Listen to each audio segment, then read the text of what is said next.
नमस्कार. आज आपण 30व्या श्लोकाचा अर्थ जाणून घेणार आहोत. श्लोक 30.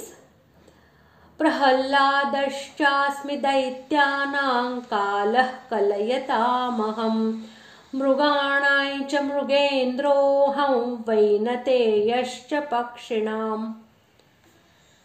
श्लोकाचा अर्थ: मी दैत्यांमध्ये प्रल्हाद आणि गणना करणाऱ्यांमध्ये समय आहे. तसेच पशूंमध्ये मृगराज सिंह आणि पक्ष्यांमध्ये मी गरुड आहे.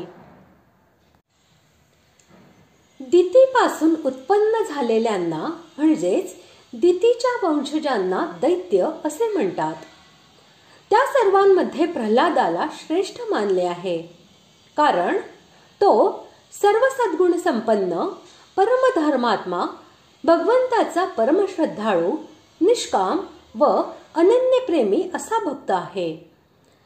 तसेच तो दैत्यांचा राजा आहे, म्हणून भगवंतांनी त्याला आपले स्वरूप असे मानले आहे. येथे काल हा शब्द क्षण, घटिका, दिवस, पक्ष, मास इत्यादी शब्दांनी सांगितल्या जाणाऱ्या समयाचा वाचक आहे. हा गणित विद्या जाणणाऱ्यांच्या गणनेचा आधार आहे. म्हणून कालाला भगवंतांनी आपले स्वरूप असे म्हटले आहे. सिंह हा सर्व पशूंचा राजा मानलेला आहे. तो सर्वांपेक्षा बलवान, तेजस्वी, शूरवीर व साहसी असतो. म्हणून भगवंतांनी सिंहाची आपल्या विभूतींमध्ये गणना केलेली आहे. विनतेचा पुत्र गरुड याला पक्ष्यांचा राजा आणि त्यामध्ये सर्वात मोठा असल्यामुळे पक्ष्यांमध्ये श्रेष्ठ मानला आहे.